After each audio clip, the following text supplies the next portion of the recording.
महाराजगंज में 5 सीट है और 5 सीट में लगभग कई विधानसभाओं में तमाम महिलाएं टिकट मांग रही थी। अगर योग्य रहती तो उनको टिकट दिया जाता। अमरमणि की कितनी शिक्षा है और मुन्ना सिंह की कितनी शिक्षा आपसे छिपी नहीं है। अगर इन लोगों से सीधे जनता को बैठा के 10 एप्लीकेशन लिखवाने कह दीजिए तो यह लोग एप्लीकेशन नहीं लिख सकते हैं। अपने किसी व्यक्ति को खोजते हैं एप्लीकेशन लिखने के लिए। इनका लड़का भी सीबीआई जांच में आरोपी है और आप जानते हैं कि ये छिपा नहीं है किसी से। और मुन्ना सिंह, अखिलेश सिंह जो नौतनवा थाने में इस समय सूची लगी हुई है थाने में, यह लोग हिस्ट्री शीटर हैं। दोनों लोग अति दुराचारी व्यक्तियों की सूची में अखिलेश सिंह और मुन्ना सिंह का नाम अंकित है। नमस्कार, चौथा स्तंभ के चुनावी यात्रा में आप सभी का स्वागत है। हमारी जो टीम है वो महाराजगंज जनपद में घूम रही है। वर्तमान में हम नौतनवा विधानसभा में मौजूद हैं और हमारे साथ बात करने के लिए मौजूद हैं कांग्रेस के घोषित प्रत्याशी सदा मोहन उपाध्याय जी। सर, सबसे पहले तो हमारे चैनल में आपका स्वागत है। आपका भी बहुत बहुत स्वागत और हार्दिक अभिनंदन है। सदा मोहन जी चुनाव में कैसे आ गए और उनकी पढ़ाई लिखाई कितनी हुई है? मैं 1983 में ग्रेजुएट करने के बाद यहाँ नौतनवा विधानसभा में जुल्म और आतंक था और मेरे मन में आया कि जुल्म और आतंक के खिलाफ, और यहाँ पे विकास नाम की कोई चीज़ नहीं थी। इन सारी समस्याओं को लेकर के मैं समाज में तभी से काम कर रहा हूँ। और बाहरी लोग यहाँ पे, जिसका यहाँ जन्म नहीं हुआ है, जिसका कोई मुंडन संस्कार नहीं हुआ है, देश की आज़ादी के बाद से वही यहाँ का प्रतिनिधित्व किया, विधायक और सांसद और मंत्री के रूप में रहा। और मेरी सोच है कि यहाँ पे रुकी हुई विकास की योजनाओं को आगे बढ़ाऊँ। इसी नाते क्षेत्र का प्रतिनिधित्व मैं कर रहा हूँ। इस बार का जो चुनाव है नौतनवा में किस मुद्दे पर लड़ा जा रहा है?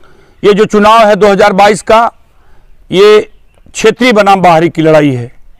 इस बार यहाँ की जनता ने, पूरे विधानसभा की नौतनवा की जनता ने, सर्व समाज की जनता ने मन बना लिया है कि इस बार यहाँ के जन्मे हुए स्थानीय इस क्षेत्र के भाई और बेटे को उत्तर प्रदेश की पंचायत में भेज करके प्रतिनिधित्व देने का काम करेगी।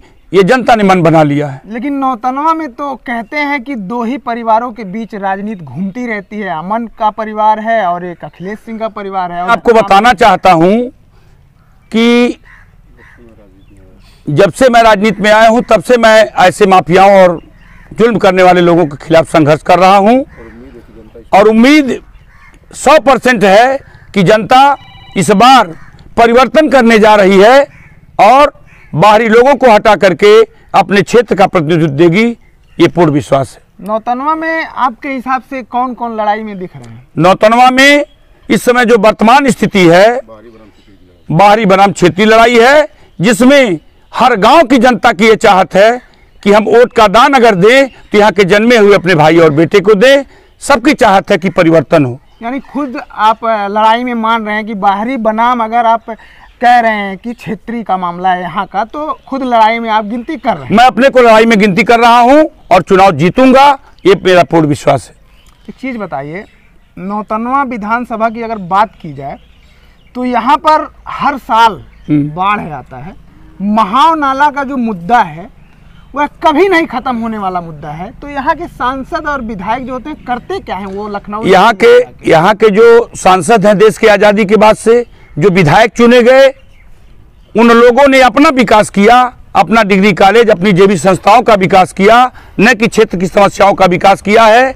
यहाँ झिंगटी से लेकर के, पड़ौली से लेकर के खैरावा दुबे होते हुए बिशुनपुरा से लेकर के सगरावा जंगल तक का 13 किलोमीटर का ये महाव का जो नाला है, इस नाले के लिए कभी भी यहाँ के विधायकों ने 5 रुपया देने का काम नहीं किया है। मैं आपको कहना चाहता हूँ, मैं आपको बताना चाहता हूँ कि आज स्थिति यहाँ की है कि महाव की बाढ़ से हमारे विधानसभा की सम्मानित जनता का, हमारे विधानसभा के सम्मानित किसानों की गाढ़ी कमाई, जो खाद और बीज डूब जाता है हर वर्ष, इसके निदान के लिए उत्तर प्रदेश के सदन में पहुंच करके सबसे पहले विधायक निधि से पहले वर्ष 50 लाख रुपया देने का काम करूंगा। ये मेरा सपना है।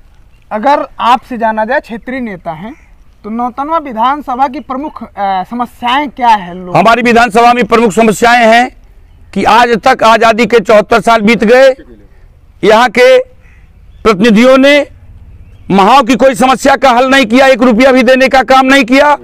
उसके बाद रोहिन बैराज जो 20 साल से टूटा हुआ था, उसमें 1 रुपया भी देने का काम नहीं किए यहाँ के विधायकों ने। चाहे मुन्ना सिंह हो, चाहे अखिलेश सिंह हो, चाहे अमरमणि हो, चाहे अमनमणि हो, 5 रुपया भी देने का काम नहीं किए। उत्तर प्रदेश के सदन में, उत्तर प्रदेश के शासन से 2018 में मैं लड़ा हूं और लड़ करके मैंने रोहिन बैराज के लिए 90 करोड़ रुपए की योजना लाने का काम किया हूं। उसकी कॉपी मैं आज आपको दे देता हूं कि उत्तर प्रदेश शासन से लड़ करके मैंने शासन से पैसा अवमुक्त कराने का काम किया। 82 मीटर चौड़ा बैराज बनने जा रहा है, परियोजना स्वीकृत हो गई है और पैसा आ गया है, काम हो रहा है। विधायक कहते हैं वो तो मैंने करवाया, कुछ भी नहीं किए। विधायक एक पन्ना दरखास्त देने की हैसियत नहीं है। ऐसे विधायक हैं हमारे क्षेत्र के, एक पन्ना दरखास्त लिखने की क्षमता उनके अंदर नहीं है। अच्छा, इंटरव्यू जब दोनों परिवारों का देखा जाए तो उसमें जो इंटरव्यू हो रहे हैं उसमें केवल आरोप प्रत्यारोप हो रहे हैं, विकास का कहीं। वो दोनों लोग चाहते हैं कि वो मुन्ना सिंह का परिवार, अमनमणि का परिवार ये चाहता है कि हम ही विधायक रहें, लेकिन यहाँ की जनता इन दोनों लोगों को बदल करके अपने क्षेत्र में जन्मे हुए भाई बेटे को इस बार विधायक बनाने जा रही है। इस ताकत को कोई रोक नहीं सकता है। दोनों परिवारों का आरोप प्रत्यारोप ही चल रहा है, इस पे आप क्या सोचते हैं? ये लोग विकास कुछ किए नहीं है, अपना विकास किए हैं। अमरमणि का परिवार और अखिलेश सिंह मुन्ना का परिवार, अमनमणि का परिवार। और मैं कहना चाहता हूं आपसे कि इन लोगों का जो आरोप प्रत्यारोप है, अमरमणि इस समय मधुमिता शुक्ला की हत्याकांड में जेल के सलाखों में है, आजीवन कारावास की सजा काट रहे हैं, अपने करनी का फल भोग रहे हैं। और मैं कहना चाहता हूं इनका लड़का भी सीबीआई जांच में आरोपी है और आप जानते हैं कि ये छिपा नहीं है किसी से। और मुन्ना सिंह, अखिलेश सिंह जो नौतनवा थाने में इस समय सूची लगी हुई है थाने में, यह लोग हिस्ट्री शीटर हैं। दोनों लोग अति दुराचारी व्यक्तियों की सूची में अखिलेश सिंह और मुन्ना सिंह का नाम अंकित है। और मैं यह बताना चाहता हूं कि यह लोग एक दूसरे पे आरोप प्रत्यारोप लगाते हैं, लेकिन क्षेत्र की विकास की योजनाओं में कहीं जो है यह लोग सारा पैसा लूट करके कहीं लगाने का काम नहीं करते हैं, विकास निधि के पैसे को। और मैं इतने बरस से राजनीति कर रहा हूं, कोई भी इन दोनों लोगों में से जो लोग आरोप प्रत्यारोप लगाते हैं आपस में, दोनों लोग ये मेरे ऊपर आरोप लगा के बता दें कि मेरा 1984 से सामाजिक जीवन रहा है, छात्र जीवन के बाद मेरे ऊपर कहीं, मेरे दामन पे कहीं कोई हत्या, लूट, बलात्कार, किसी प्रकार का कोई आरोप नहीं है, कोई अपराध नहीं है। और मैं बेदाग छब का हूं और इस बार बेदाग छब के अपने भाई और बेटे को यहाँ की जनता विधायक बनाने जा रही है। आप कह रहे हैं कि ये लोग विकास नहीं करते हैं, लेकिन फिर यहाँ की पब्लिक क्यों जिता देती है दोनों परिवारों को? आपस में लड़ाने का काम ये दोनों परिवार करते हैं यहाँ की जनता को। और मैं आपको बताना चाहता हूं कि राष्ट्रीय पार्टी से कोई टिकट नहीं ले पाता है यहाँ का गरीब किसान का बेटा, लेकिन मैं यहाँ इस क्षेत्र के भाइयों, माताओं, बहनों के सम्मान में राष्ट्रीय पार्टी से टिकट लेकर के मैं चुनाव के मैदान में हूं। और जनता कांग्रेस पार्टी के अपने प्रत्याशी, अपने घर के भाई और बेटे को इस बार विधायक बनाने जा रही है। हमारा 3 और आखिरी सवाल है, उसमें से जो महाराजगंज जिला है और नौतनवा की बात करें तो नौतनवा और महाराजगंज दोनों मिला लीजिए आप, विश्वविद्यालय नहीं है यहाँ पर।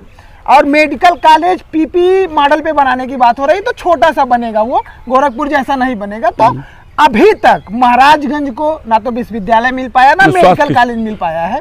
और नौतनवा में कोरोना के समय में आपने देखा कि जो स्वास्थ्य की स्थितियां थी चरमरा गई थी। क्या कहना चाहेंगे इसमें?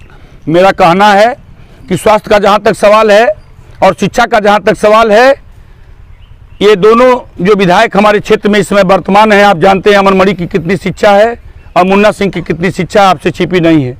अगर इन लोगों से सीधे जनता को बैठा के 10 एप्लीकेशन लिखवाने कह दीजिए तो ये लोग एप्लीकेशन नहीं लिख सकते हैं, अपने किसी व्यक्ति को खोजते हैं एप्लीकेशन लिखने के लिए।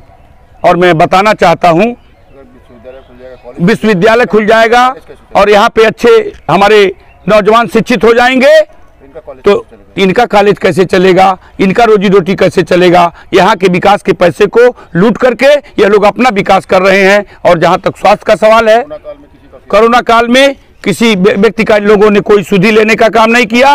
कोरोना काल में हम लोगों ने जा करके गांव-गांव जा करके हर तरह से सबका हालचाल लेकर के कोरोना किट अपने नेता माननीय प्रियंका गांधी जी के नेतृत्व में हम लोगों ने कोरोना किट को भी बांटने का काम किया। और हम लोगों ने कोरोना के पीरियड में जाकर के कोरोना किट बांटने के बाद हम लोगों ने सैनिटाइजर का छिड़काव भी कराने का काम किया गांव-गांव। मैं खुद अपने गाड़ी से लखनऊ से पाँच ड्रम जो है ये आपका सैनिटाइजर ला करके गांव-गांव छिड़काव कराने का काम किया। प्रियंका गांधी जी का नाम लिया।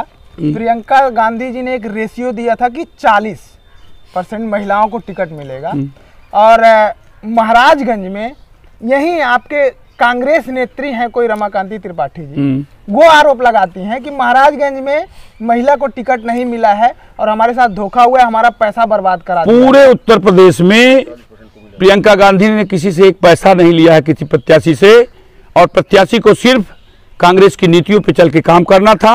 और मैं आपको बताना चाहता हूं कि उत्तर प्रदेश में माननीय प्रियंका गांधी जी ने जो सबके बीच में वादा किया था 40% टिकट देने का, पूरे उत्तर प्रदेश में उन्होंने टिकट दिया।